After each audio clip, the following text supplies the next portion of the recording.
नमस्कार मित्रों, जय श्री कृष्णा। आज हम श्री भगवत गीता अध्याय 7 का महात्म लेकर आए हैं। भगवान श्री नारायण बोले कि हे लक्ष्मी जी, अब 7वें अध्याय का महात्म सुनो।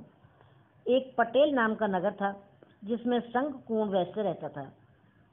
एक दिन वह व्यापार के लिए नगर के बाहर गया और रास्ते में शंखकुंड को सर्प ने डस लिया और वह मर गया।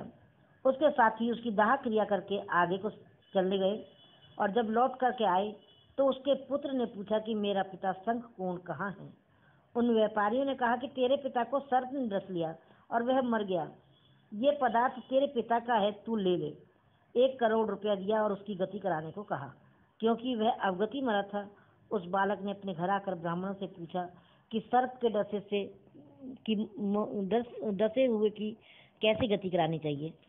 पंडितों ने कहा कि नारायण वली कराओ, उड़द के आटे का पुतला बनाओ, चनिया चढ़ाओ और जैसे विधि पंडितों ने कही तैसी करो।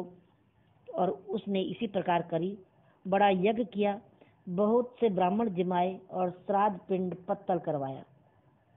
बाकी जो द्रव्य बचा रहा चारों भाइयों ने बांट लिया। द्रव्य यानी जो पैसा दिया था उन्होंने, जो बाकी जो पैसा था बचा हुआ वो चारों भाइयों ने बांट लिया।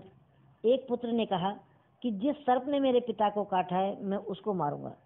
उन व्यापारियों से कहा, चलो वह ठौर मुझे बताओ, वो जगह बताओ जहाँ मेरे पिता शंखकुंड को मरा था। व्यापारियों ने कहा, चलो वो जगह हम तुम्हें बता देते हैं।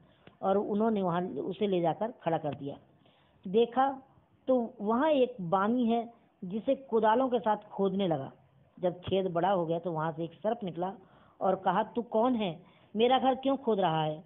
उस बालक ने कहा कि मैं शंखकुंड का पुत्र हूँ, जिस सर्प ने मेरे पिता को मारा है मैं उसको मारूंगा। तब सर्प ने कहा कि हे पुत्र, मैं तेरा पिता हूँ, तू मुझे इस अधम देह से छुड़ा और मुझे मत मार। यह मेरा पूर्व कर्म था, सो मैंने भोगा। तब पुत्र ने कहा कि हे पिताजी, कोई यत्न बताओ जिससे तुम्हारा उद्धार हो। तब सर्प ने कहा कि हे पुत्र, किसी गीता पाठी ब्राह्मण को घर में भोजन कराओ और उसकी सेवा करो, उसका आशीर्वाद से मेरा कल्याण होगा।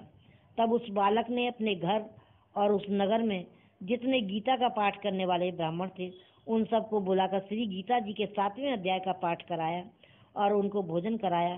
तब उन साधु ब्राह्मणों ने आशीर्वाद दिया और तत्काल ही वह अधम देह से छूटकर देव को प्राप्त हुआ और वैकुंठ से विमान आए और उन पर चढ़कर आकाश मार्ग को जाता हुआ अपने पुत्र को धन्य धन्य कहता हुआ वैकुंठ धाम को चला गया।